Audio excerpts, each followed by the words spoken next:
America এবং ইরানের মধ্যে কিন্তু যুদ্ধ খুব শীঘ্রই হতে চলেছে। কেননা আমেরিকা আজকে একটি অ্যাডভাইজারি জারি করেছে, যেখানে আমেরিকা তাদের রাজদূত অর্থাৎ ইসরায়েলের যে জেরুজালেম শহর, ওখানে আমেরিকার এমবেসি আছে, সেখানে যারা কর্মরত রাজদূত আছে তাদেরকে বলা হয়েছে তারা যেন ইতিমধ্যে ইসরায়েল ছেড়ে অন্য কোনো দেশে চলে যায় কিংবা আমেরিকায় যেন তারা ফিরে আসে।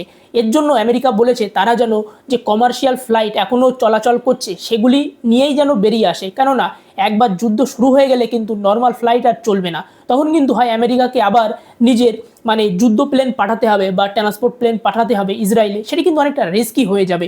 ফলে এটি থেকে একটি জিনিস পরিষ্কার যে খুব শীঘ্রই কিন্তু একটি যুদ্ধ হতে চলেছে মিডল ইস্টে।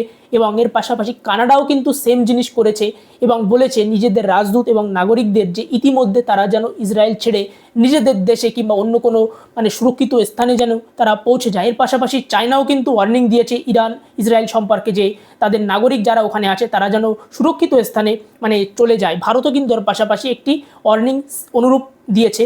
ফলে ভবিষ্যতে একটি যুদ্ধ হতে চলেছে এবং এ বিষয়ে আপনারা এই বড় ভিডিওটি দেখতে পারেন, যেটি আমার পেছনে চলছে, যে আমেরিকা এবং ইসরায়েল মিলিতভাবে কিভাবে ইরানের ওপরে আক্রমণ করবে।